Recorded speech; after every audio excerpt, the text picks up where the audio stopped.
I Hate Politics is a podcast about a human activity we love to hate. And this is the I Hate Politics candidate interview with Anuva Maloo for student member of the Montgomery County Board of Education. Sitting in for Sunil Dasgupta, I'm Lorena Treviño, a junior at Walter Johnson High School and a member of the Minority Scholars Program. I Hate Politics is a podcast about our neighborhoods, workplaces, schools, and streets, and our local governments as they function in diverse, democratic, and sometimes divided societies. As part of the show, we have conversations with local, state, and sometimes federal candidates. For this episode, my guest is not the usual political candidate for whom you can vote for, but Anuva Maloo, a Montgomery Blair High School junior, one of the two finalists running to be the student member of the Montgomery County Board of Education for the next school year, 2025 to 2026. The SMOB, as the position is known, is one of 8 members of the county school board and selected by secondary students in the county. That is, all MCPS students in 6th grade and up get to vote. Not all school boards around the country or even in Maryland have student members, and even when they have them, they may not have full voting authority. In Montgomery County, they are co-equal with their regularly elected school board members, except they cannot vote on personnel matters. The SMOB election is on April 23rd. Maloo's opponent is Northwest High School junior Peter Boyko, whose interview you can find in the accompanying episode. Please be sure to share this episode with any MCPS secondary student you might know. Music for the episode comes from 2 short original piano compositions from Kensington resident Adam Bobrow.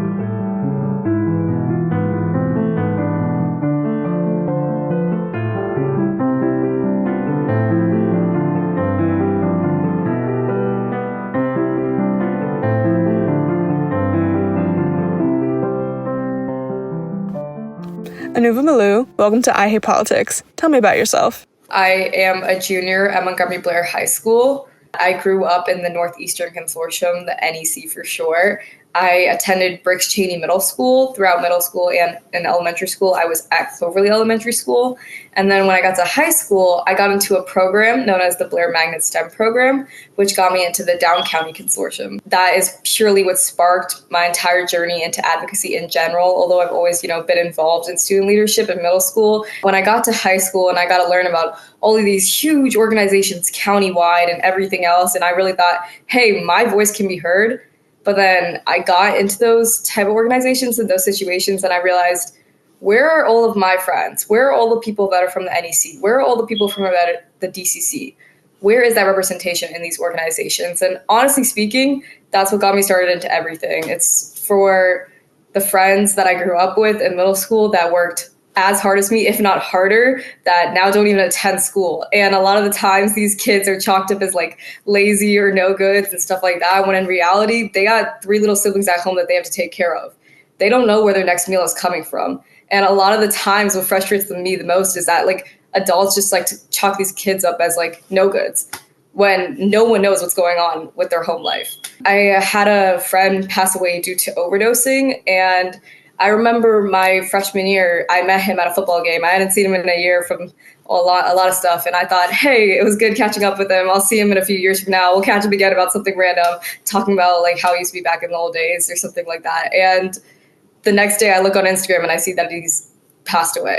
These kids are really misunderstood. And a lot of the times they have so much to say, but the truth is that they're not lucky enough to be given the opportunity that I have today, to have a supporting family, to have good people around me, and just honestly be lucky enough to get out of my area to be able to speak out for them. What does being SMOB mean to you? When I was like, especially in middle school, right? SMOB is always like that, like mini celebrity type. It's not like it's just kind of like, oh my God, that's that really cool girl. That's that really cool guy that visited my school and stuff. But I don't know what's going on behind the position. When I learned about SMOB, when Hana Looney visited my school in 7th grade, I was like, wow, this girl's super pretty, but I didn't think anything past that. As I got older and I learned more about the SMOB position, especially when entering into high school, and I honestly did my own research on SMOB, and I found out that in the last 15 years, there's only been one NEC/DCC SMOB. That's absurd. That's why my entire mindset was, if I do choose to run, I have to make sure that my platform can affect everyone, because I don't want to be one of those fake people that's like, yeah, I'm speaking for you, but I don't even know what's going on at your school. Before creating my small platform, that I got representatives from every high school, trying to expand that to middle schoolers as well. But the biggest thing is just like,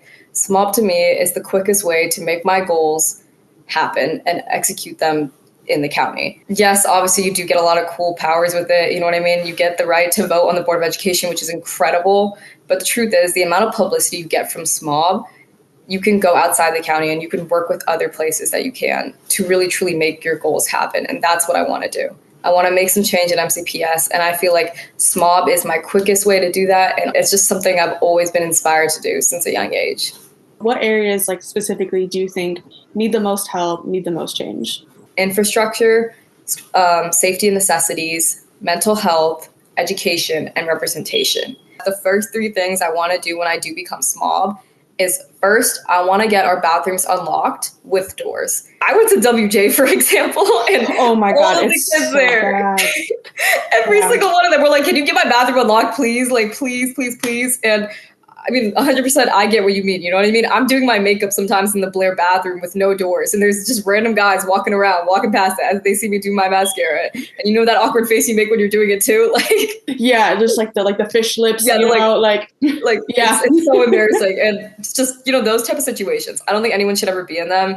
And also it's literally a necessity to be able to relieve yourself. So that's what the first thing I want to do. Next, I want to make our menstrual dispensers not only working, but also have good quality products. And I truly do think that for the last 3 years, because this mom has only ever been a guy, there's a reason why they've never really prioritized our menstrual dispensers and getting them working. And that's the first thing I want to do. When Honolulu implemented it, I was so excited.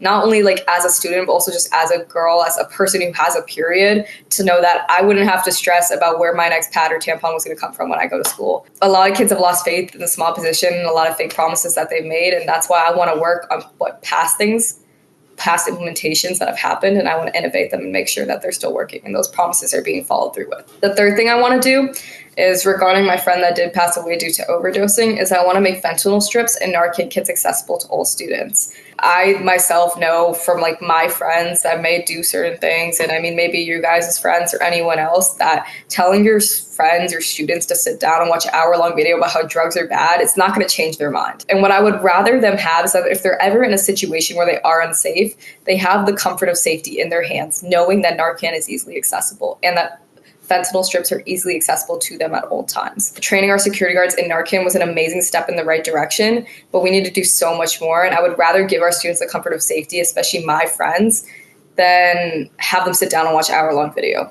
That's my entire mindset. Now, I got a lot of other policies, but those are the three things I do want to get done with within my first 2 months. And then after that, I want to expand past that regarding infrastructure, electives, obviously representation, being a DCC, NEC SMOB, things like that. What specifically, like, policies or implementations do you want to see? Bathrooms, menstrual products, fentanyl strips, and Narcan kits, making that accessible to all students. Those are the first three things I want to do in my first few months as SMOB. Now, the really cool thing about SMOB and the position in general, which is why I think it's the quickest way to make a change in MCPS, is that you, honestly speaking, I truly believe nothing is stopping you. Yes, the budget is there and things like that, but in the end, it's you and 7 other adults. If you can get them on board with what you're saying, get them to follow through with what you're saying, I think that you can make anything happen. Do you have any like change or shifts in your plans, like especially now with the new like presidential administration, about like budget cuts for like Department of Education or different like extracurriculars? If you ever did, follow my campaign since the beginning, I really pushed on how I wanted to decrease, for example, the counselor to student ratio. And I think that obviously that's an incredible focus, and it's really important to me still. But as my campaign has went on, I have sort of realized that hey, I need to work on what I think is very not only accurate and something I can definitely make happen, but also something that doesn't involve a lot of debating. Like, for example, with the counselor to student ratio, there's a shortage of counselors all around. You mentioned the Department of Education too, and everything going on with the presidential election, right? That's something that I realized I really cannot do unless I have $1 million billion in my budget and I can hire as many counselors as I want in the world. And that's why I've slowly kind of, distanced myself from that. But I still have mentioned the fact that I want to make one psychologist accessible per school. Currently, there's one psychologist shared between 3 middle schools, and I learned this actually halfway through my campaign as I was speaking to a Wheatland student who explained this to me. a woman and an RM student. And they were telling me how in middle school, they had only one psychologist for 3 middle schools and how they wish it was more accessible for students with 504s and IEPs. And that's why that's something I started pushing on instead of the counselor to student ratio. It's definitely changed. You know what I mean? What if you are like confronted of, oh, well, we can't do XYZ because we just don't have the money? What then? The budget is like around $3 billion, right? Mm-hmm. And don't get me wrong, that's a lot of money. Yeah. But the thing is that if you look at where the budget's being allocated, there's not really a lot of room for it to be spent or on certain things. And that's why a lot of my policies that I am promising don't really actually have to do with money. They mostly have to do with honestly just accountability. With the menstrual dispensers and getting them working, those dispensers are amazing. They spent hundreds of thousands of dollars on them. And the biggest issue, honestly, with them and why they're not working in the first place is because of implementation. When they were implemented, a lot of the times, the instructions were not really clear. I talked to past vice president of the Board of Education, Lynn Harris, about this because she was on the board when this was obviously being implemented. And she mentioned to me how there's basically this filler in between the dispensers. And how a lot of the times when these things were being installed, because it is hand activated, that filler was never removed. And that's why half the dispensers aren't even working in the first place. It's because people don't realize that. And I mean, it's such a simple fix. But honestly speaking, when there's 67 high schools and middle schools in the county, 150,000 kids, I understand why that did get overlooked. And that's why a big part of my platform, getting these dispensers working, is not saying like, oh, I'm going to get us a ton of more stock supplies of products. Because the truth is, that's not the issue. The issue currently is tracking and accountability. Honestly, something as easy as a janitorial system is my goal. So when the janitors go clean our bathrooms, check them weekly, whatever they need to do, it's already happening. Something as easy as a Google Sheet or working with an app such as Ripple and keeping a track, an account of which dispensers are filled and which aren't, getting that to the principal and administration and making it so that within the next 2 weeks, it has to be filled. That's my entire mindset. Obviously, there is a ton of more logistics and things like that I'm not getting into, but genuinely speaking, that has nothing to do with money. What it has to do with is accountability and tracking and how it's being implemented. Amazing. Now, again, regarding that, I also do have other ideas, regarding fentanyl strips and Narcan kits, and I am aware that that does cost money, and that's why what I've always pushed on is that you need proof. You need proof that something is working. And fentanyl strips are far cheaper than Narcan kits, and that's why my goal is that when they're bought in bulk and admin, the county in general, society in general, is seeing that they are working, then we can use that as precedence to, in the future, involve Narcan kits and making that accessible to all students. Frankly speaking, I don't think a student's safety should ever be a debate, but I do understand that the budget is very slim. And a lot of the things that I am promising to get done with them for the first few months of my term don't really have to do with money. They have to do with systematic issues. So what do you think, students are more concerned about versus parents? And are you taking that into account with the policies you want to implement, ideas you have, things like that? I'm going to give you 2 answers for this because I think it depends. So a big thing I've noticed, for example, with middle schoolers, right, is that students really concerned about the phone policy, for example. If you don't know, they're not allowed to have their phones out at all during schools. Again, though, this varies based on the school. And at some cases, they're allowed to take it out during lunch. Other cases, they literally have to put it in a phone locker before they can enter their classes. Very, very. But the truth is that there's been a general consensus that parents and administration don't want their kids to have their phones out during school. Here's the thing, though. They don't want their kids to have their phones out during school. It doesn't mean that all parents are saying they don't want them to have it on them. And that's where I come in. In my opinion, advocating for the students' right of, yes, they should be allowed to have their phones for safety purposes. And honestly, from a student's perspective, I do understand that. Wanting to text your friends to meet up during lunch or something like that, not being alone, not having to worry about that. You need a pad or tampon, texting your friend for that instead of having to wait for the dispensers that don't even work in the first place. I understand that mindset, but I do get it from the parents' perspective and administration perspective as well, of that we're in a generation where it's very disrespectful, you know what I mean? And kids often take out their phones. They're relying on technology. And that's why my entire mindset is finding that simple middle ground of in between, balancing the parent's perspective, but also the student's perspective. So with phone policies, what I want to do is, again, using precedents. PAL currently is doing this system of where they allow their students to keep their phones with PAL middle school, is doing the system where they allow their students to keep their phones on them at all times. They can keep it, just don't take it out. Now, if it's taken out, they're obviously punished for it. And I think that's completely valid. It allows students, the comfort of safety, again, having it on them, but keeps parents happy with it's not being taken out. think it's completely valid. It teaches them responsibility as well. And also, genuinely speaking, I would feel hurt if I was a student then, if I got something that I wanted. If it's already working successful at one of the largest middle schools in the county, I don't understand why I can't work with others. Secondly, now regarding high schoolers, which is why I said it gets debatable again. I think that when it comes to high schoolers, there's so many issues regarding safety. Yes, it's there with middle schools too, but at Blair, for example, we had 3 bomb threats within a single month. There was a stabbing before I even entered into Blair in high school, and that's all I was hearing about the school in the first place. Now, I'm not just saying Blair is like horrible, even my fellow candidate, he goes to Northwest, and he constantly talks about how a loaded arm gun was brought to his school. Incidents like this obviously concern parents a lot, freak them out, freak students out as well. And parents want, their kids to be safe, which is completely valid. But I think that when it comes to the ID policy, for example, and forcing kids, to carry their IDs on them at all times and telling them for their own good, but then you go to a different school and they can just flash a random card to get in. But at my school, it's like you have to actually carry it on at all times to even scan your barcode to get into the school. Very varying in implementation, very different. And again, I'm trying to find that middle ground of where, yes, it's being enforced for all students equally, but also it's keeping the parents happy by showing that it's actually helping and showing that it's working in the first place. It's those type of middle grounds with varying possibilities and ranges. And regarding my platforms, the 3 things that I've pushed on, I don't think the parents, at least from what I've heard or seen online, know really about our bathrooms being locked or menstrual dispensers not working. I don't think it's ever really been an important thing to them as far as school safety. But from a student's perspective, because again, bottom line is that is what I'm here for. I am the student member of the board, not the parent member of the board. Yeah, that is my priority, and that is what I'm going to push on.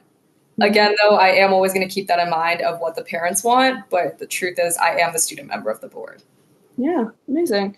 And you were talking a lot about how schools have varying rules and policies and ways to implement.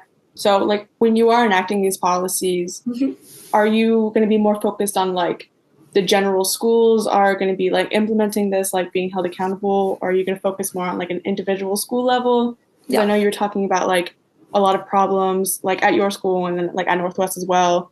And I know at least for me and friends I have at other schools, we'll be talking about whatever happened at this and this school, at this and that school.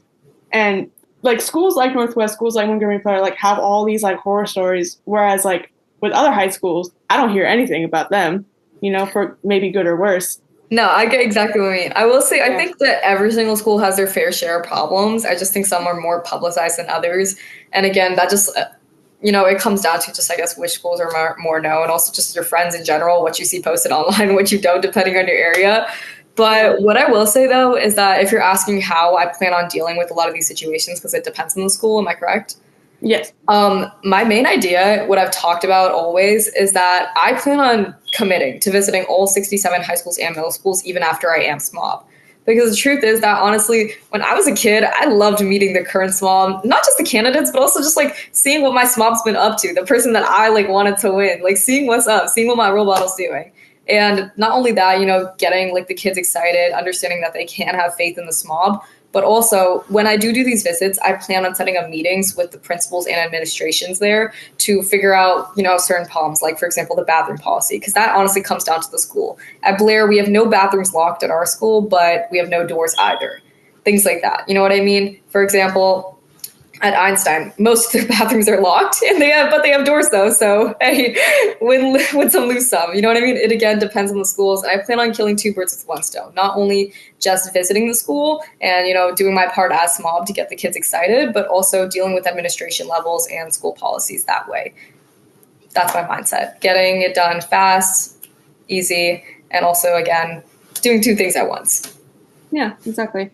I guess just one of my concerns, as a student, I know you're talking about the IDs and how you need to scan to get into school, or some schools are really strict about having your ID out at all times. Are you maybe going to try to make it more of a blanket for all the schools? You do get one resolution when you are SMOB to bring up to the Board of Education.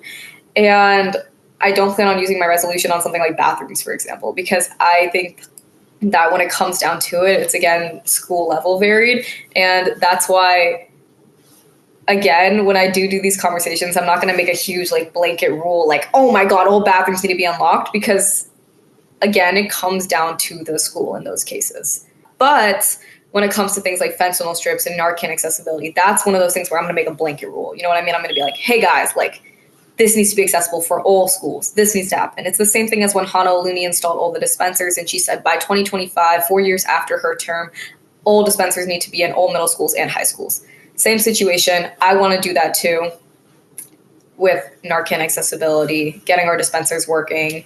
Bathrooms, on the other hand, are going to be more personal type of conversations. ID policies, on the other hand, more personal type of conversations.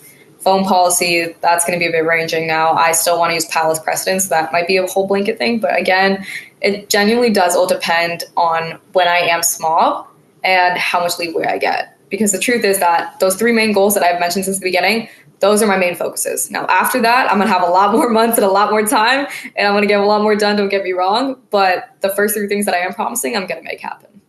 Okay. Awesome. Okay, you answered like my question exactly. Thank you. Thank you. Yeah, so I kind of wanted to like focus more on like who you are as a candidate, who you are as a potential SMOB. Do you want to talk more about that and like what you're involved in, like organization-wise? For the last 5 years, I've been advocating for students' rights. It started off my journey in leadership when I was my middle school's SGA president and NJHS president. What I will say about that is it was such like a full like turnaround like moment when I got to visit that school as a SMOB, and I remember other SMOBs visiting. So it was just such a cool experience having the SGA take me around, knowing we had an SGA. When I was there, we didn't even have an SGA. So like it was just great to see something like that and how much our schools have improved. But after that, I got into Blair, and from there, I think my advocacy journey really blew up, and you can see that online. If you go all the way, scroll really far back into the archives on my Instagram, you'll see that. But I became my class president in freshman year, and I've continued that for 3 years now. I hope to continue it into my senior year. Love my student council. We have around 60 registered members. It's always growing though, which is super exciting to see that much involvement. Along with that, I am part of our SGA club at Blair, and I am the co-founder of Blair for Change, which is a branch of an overall county organization known as MoCo for Change. And I am a member outreach director for MoCo for Change too. Now, outside of that, I am also countywide MCR, Montgomery County Regional SGA Leadership and Academy Coordinator.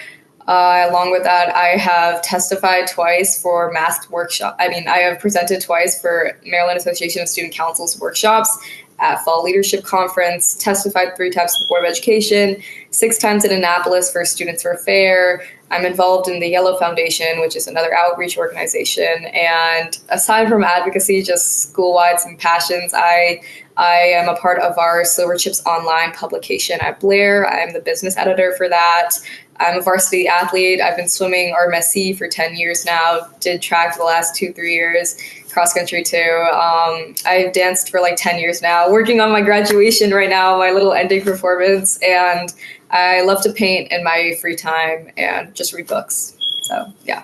That is all the questions. I can't believe I didn't see you when I visited WJ. When you mentioned that, I was really surprised because I cannot remember the last time a SMOB came to our school, like WJ.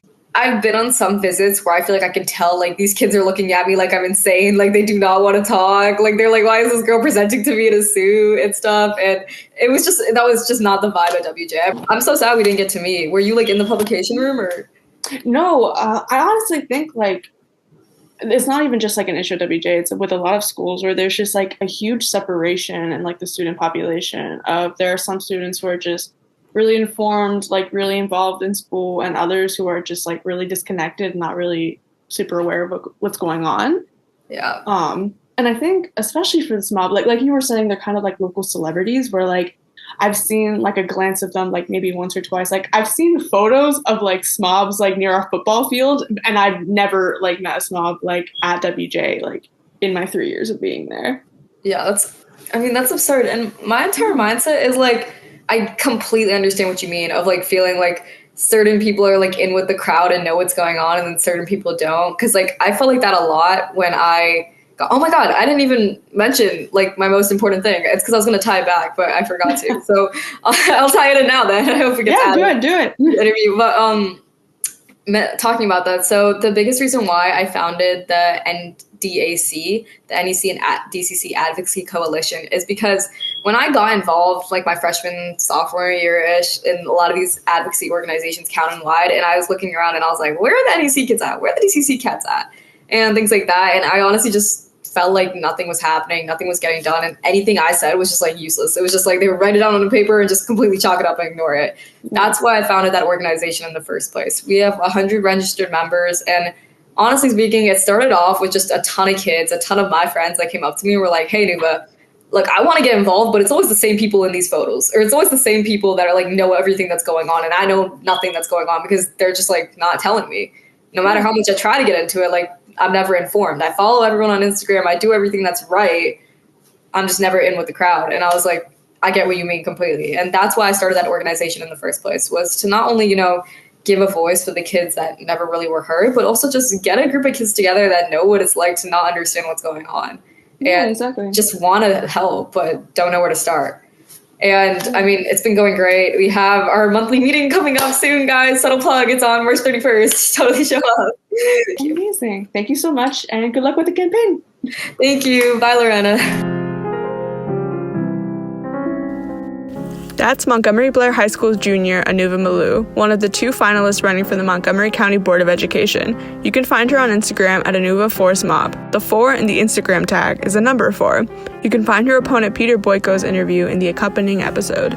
If you have or know any secondary school students eligible to vote for the SMOB position, please share the interviews with them.